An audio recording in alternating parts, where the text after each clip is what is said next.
Intel Fund. Andito si Mayor, anong pangalan ni Mayor? Kapil. Oh, we will be asking Mayor Kapil. Mayor Kapil, with the indulgence of Congresswoman Pancho, meron kayong mga tinatawag na Intel Fund. Diba? Siyempre, yung intelligence fund natin, ginagamit natin yan sa pag-monitor ng ating buong bayan. Magkano yung Intel Fund ng PORAC? Sa amin po sa LGU ng PORAC, wala po kaming nakalat na Intel funds po. Anong wala, Mayor? Meron ka intelligence fund. Yes. Magkano yung intelligence fund mo? Mr. Chairman, wala po kaming nakalat sa LGU. No, I mean, how much is your intelligence fund? Yes. Confidential Mr. Chairman, fund. we can provide you our yearly budget na wala po kaming Intel funds. We are investigating this matter, no, and all the different LGUs, meron tayong ginagamit na Intel fund, and these are being liquidated as well somehow, no, di ba? Oo, meron dyan tinatawag na hindi, of course, meron kayong POPs plan. Yes. POP. Yes, we'll submit our budget so that No. We are asking you, doon sa POPs plan mo, kasi meron kang napakalaking establishment dyan. 7 ilang hektarya ba yung sa inyo? 8 hectares. And having a 8 hectares establishments, no, composed of different establishments, of course, ang hirap mong hindi bigyan ng POP plan. Kailangan lagyan mo ng planning for na nanggagaling sa intelligence fund mo or yung confidential fund. Ang tanong namin sa iyo, hindi mo sinasagot yung tanong namin kung magkano yung confidential funds mo. Magkano ngayon ang pondo ng PORAC? This year, 750 million po yung 750 million. And how much will that be? 5%? Tama?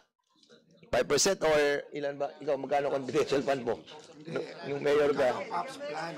POPs plan. Kukunin mo yung ano sa POP. Yes. Yes. Ito na lang tanong, Mayor. Magkano POPs plan mo? We have 2.8 million, Your Honor. 2.8 million. Okay, so malit lang ang Intel Fund. Okay, so doon sa Intel Fund that you have, no, medyo meron kang report regarding doon sa nangyayaring illegal activities doon sa loob ng compound? Your Honor, before I answer your question, can I, with your indulgence, can I read first my opening statement, Your Honor? Mayor, ano lang naman, simple lang naman yung tanong namin. Medyo marami pa po tayong pag-uusapan. Actually, we're not focusing on the PORAC issue, but kapag may mga napag-uusapan lang na some issue that relates to the city mayors or mayors, tatanong lang namin yung ano natin, no? So, Yes, yun lang naman gusto naming malaman kung, kasi being a mayor myself, and my co-chair, siyempre kami, kapag may mga malalaking mga establishment, doon namin pinopokus yung aming yung aming plano Lalo na kapag yung mga intel work na ibinibigay namin sa kapulisan, minimiting ko yung mga pulis, o sige, o yung intel fund natin, dito ka mag-focus kasi establishment to, malaki to, New Valley to. Kailangan dito protektado natin yung mga business interest natin. So ikaw ganun ka din kasi nga nag-establish ka ng 8 hektarya na ganun kalaki yung negosyo na nilalagay mo doon. You have to protect that. So, ano yung intel or plano na ginawa mo para maproteksyonan mo yung interest ng gobyerno at noong establishment? From the, we have 200,000 confidential funds, Your Honor. What again? 200,000 confidential funds. Okay. Doon sa 200,000 intelligence fund that na confidential fund na ginamit mo, so were you able to gather information about the entry and the exit of those different foreigners entering the establishment? Kasi sa 200,000, kung ilalagay mo mga CCTV, makikita mo na yan. Sino-sino pumapasok, bakit marami pumapasok dito ng mga iba't ibang mga di ba? So, were you able to do that? Actually, we rely on the PNP, Your Honor, with regards to their You rely with intelligence. ng PNP? Yes, Your Honor. Basically kasi General Leo Francisco, no, the PNP also rely with the LGU because of the meager budget. That's the reality. That's the reality. Richard Gomez is a former mayor. My friend is a former mayor. I am a former mayor. And you are the former mayor. Nagre-rely tayo sa PNP. Mayor Kapil. Yes. Hindi tayo, actually tayo pa nga nagbibigay sa kanila eh. Di ba? Kasi yung intel work ng ating mga PNP talagang yung meager budget that they have. Di ba? You know that. You are a mayor. Yes, Your Honor. Di ba? Opo. Anyway, balikan po tayo sa... That's all, Mr. Chair. Opo po. Are you done, Opo. Congressman Pancho? So we'll be proceeding to the next interpolator. Si Mayor. Ay, sige, Co-Chair. Mayor, usually aware tayo pag malalaki investment eh. Marami bang malalaking investment sa bayan mo? Meron din po ang Ayala nasa amin po sa Porac. Ang alin po? Ang Ayala. Ayala. Robinson na rin po. Oh, di ba pag nagpatayo sila, pinai-inspect nyo? Yes, Your Honor. Kailangan ng clearance sa inyo, kailangan ng permit sa inyo. Opo, Your Honor. Then, pag natapos, papapasukin mo yung assessor Yes, Your Honor. para i-assess kung magkano ang kukubrahin nyo every year para ma-assess yung mga buildings na itatayo eh. Yes, Your Honor. Di ba? So, magre-report yan. Hindi pwedeng walang report yan. Kaya alam natin. Ang sabi kanina, ayon sa pagkakaintindi ko, pakitama ako kung mali, nagbigay ng license ang PAGCOR, it just so happen na itinayo sa ibang lugar.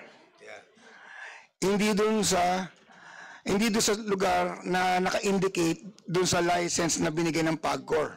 Doon daw itinayo yung 8-hectare hub. Am I correct? As far as we know, Your Honor, the whole 8 hectares po yung kasama po sa license nila na ibinigay sa... Ang sabi po kasi sa ibang lugar tinayo eh. Kaya hindi nga na-monitor. Akala nila all the while na andun sila doon sa original location na application nila na indicated sa license. Hindi po kasi indicated sa license yung area kung saan nag-ooperate po yung POGO po. Wala pala kanyang idea kung saan sila magtatayo. Yes. We have a copy here of the license, Your Kasi Honor. ini-establish ko lang kung sino talaga ang mas mali. Anong ahensya o anong ng gobyerno eh. Opo, wala pong site specific kasi kahit yun sa license, Your Honor. Sa rules mismo po, walang nakalagay po doon. I see. Thank you. Yes, bago ko lang ibalik. Yes, PAGCOR. Sir, if I may just clarify, sir, meron pong nakalagay po na address dun po sa license namin, which is the Thai Court po, Thai Royal Court, Pulong Maba, Santa Cruz, Porac, Pampanga. And also, in the applications po that was submitted to us by the company in 2020, in-apply lang po nila is nasa 3,000 square meters lang po. So, impossible po talaga na makover po namin yung 8 hectares of property kung saan po nakatayo ang 46 buildings. Ever since po, hindi po yun nadagdagan. And also, it's very clear po sa regulations po ng PAGCOR na site-specific po talaga ang lisensya namin. Hindi po kami pwedeng maglisensya ng general lang po. And meron po sa kasalukuyan na regulations, meron din pong tinatawag na hub. So sa hub po, yun po yung malaki po talaga at wala po kaming lisensyadong hub po doon po sa Porac, Pampanga. So I just want to emphasize that. Yeah, Mayor. Naka-indicate pala sa license yung specific address. So, at the same time, pag bibigay ka ng permit o pag nakita mo, kasi malaking investment eh, magtataka ka, ba't hindi dun saan sila nag-apply, ba't tinatayo to sa ibang lugar? Actually, within area lang po yun. Pero yung sa permit po, wala pong nakalagay na specific. We can provide you the permit po, Your Honor. Yung po sinasabi siguro ni Madam yung pong Attorney Fernandez, yung pong the permit to possess PTP is a certificate issued by PAGCOR to providers for a studio gaming setup. Yun lang po ang site specific po. Tsaka di ba, natural, marami, mayor din si Kong Loyola eh. Pag ganyan ang mga investor, kinakausap niya ng mayor eh. Di ba? Pupunta yan, dumadalaw yan sa mayor's office eh. Dahil laki ng investment eh. True. Very, very true. Nagpapakilala yan, di ba? Opo, Your Honor. Or yung mayor daw napunta doon, sabi ni Kong ako. Hindi, merong balita. Dahil dyan sa Congressman Perez. Is this true that merong extension ng seat ng munisipyo doon sa gitna? Wala pong extension po, wala po. Wala extension doon? Opo, yung pinakita doon po ay hindi operational. Pero meron kang ano doon, hindi extension, meron kang opisina doon. Wala po. You're under oath, ha? Yes. Mayor, Yes, I know po. is the person beside you your lawyer? Yes, Your Honor. Your lawyer. You're entitled to a lawyer, but simple lang naman yung mga tanong namin dito, yung mga illegal activities that were conducted in your vicinity. Kasi nga nung nag-issue sila ng cancellation ng license, di ba? Kinancel mo na rin. Hindi ka na rin nag-issue, di ba, ng business permit? Yes, Your Honor. On our part po. When was that? Noong January 2024 po. Kaya 6 months before the raid, wala na pong permit sa amin ng Lucky South. Okay. Sige. So kung sinasabi mo na hindi ka nag-issue ng permit noong January 2024, what have you done after the non-issuance of the business permit? You notified the owner? Yes, Your Honor. Where's the letter that you notified them? Can you kindly give it to me right now? The notification. We'll provide you. Have you told them about wait, Mayor, you listen. Have you told them about the violation that they have committed? Yes, Your Honor. Through what? Letter or verbal? Lawyer, please. Please stop whispering. Okay? Yes. Go ahead. Through our letter, Your Honor. Where's the letter? We'll provide. Can you provide it right now? Or then after explaining your intention to close the premises, they have replied on your expression of your violation. Am I right? They write a letter to us. Okay. Anong sagot nila doon sa anong violation ang sinabi mo sa kanila? Because of violation of dun sa occupancy, sa negative sa fire po. And Yun ang minention mo na reason for the violation of the business permit, not the reason that was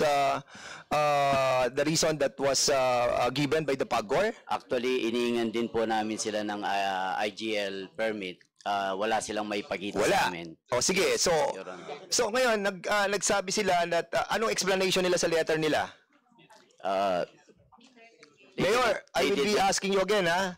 There is an exchange of communication between you notifying them of their violation and then explaining from them their violation and something that they will be done on that violation. Merong exchange ng ano yan, ha? Communication, ha? Correct?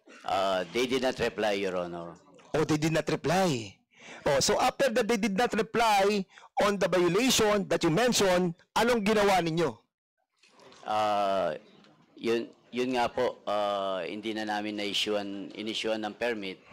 Then No, hindi ka na nag-issue ng January 2024 eh. You mentioned a while ago eh. So kung hindi ka na nag-issue ng business permit prior to that, di ba? Hindi ka na nag-issue, pinag-explain mo sila ng kanilang violation, hindi sila nag-reply. Ano ang tamang next of action? Yes, we did a joint inspection, Your Honor. Pinuntahan po namin yung area.